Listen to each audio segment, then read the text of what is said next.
भगवान राम को क्या क्या पसंद था, इसकी पूरी सूची देना तो मुश्किल है, लेकिन धार्मिक ग्रंथों और परंपराओं के अनुसार कुछ चीजें और बातें उनसे जुड़ी हैं जो उन्हें पसंद थी, और आप उन्हें इस तरह कल्पना कर सकते हैं।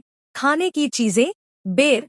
कल्पना कीजिए छोटे, गोल, लाल भूरे रंग के बेर, शायद पत्तों के एक साधारण कटोरे में रखे हुए।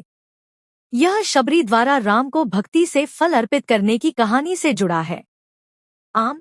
पके हुए पीले आमों की कल्पना करें, शायद एक डाली पर या प्यार से दिए जा रहे हों, जो सीता से राम के वादे का संदर्भ देता है। खीर।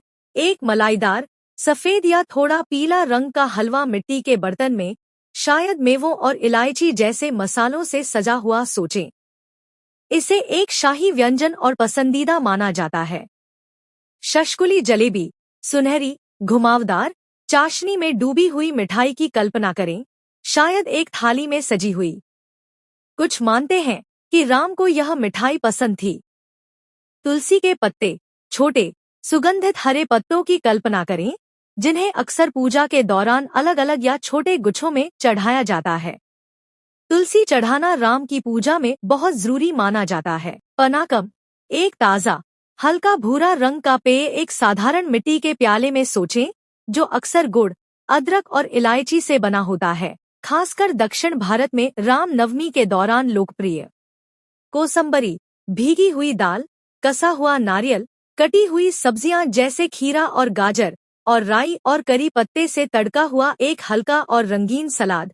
एक और दक्षिण भारतीय प्रसाद की कल्पना करें। अन्य चीजें और बातें। धनुष और बाण। एक मजबूत, सुंदर धनुष और तेज बाणों की कल्पना करें, जो उनकी शक्ति, धार्मिकता और बुराई पर विजय पाने की क्षमता का प्रतीक है। भक्ति।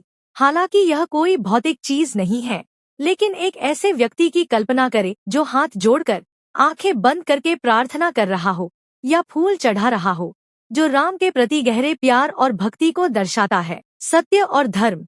यह एक अमूर्त विचार है, लेकिन आप पूरी तरह से संतुलित तराजू या एक चमकते सूरज की कल्पना कर सकते हैं, जो सत्य और धर्म की अटूट प्रकृति का प्रतीक है जिसे राम ने अपनाया था। परिवार और रिश्ते। सीता, लक्ष्मण और हनुमान के साथ एक प्यारे परिवार के चित्र की कल्पना करें, जो वफादारी, प्यार और मजबूत रिश्तों के महत्व को उजागर करता है। प्रकृति और वन।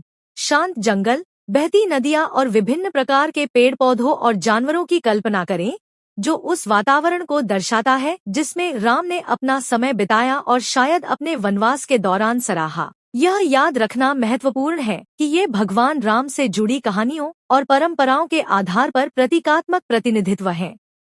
उन्हें वास्तव में जो पसंद था, उसका सार भौतिक वस्तुओं से परे उनके मूल्यों, सिद्धांतों और उनके भक्तों की भक्ति तक जाता है।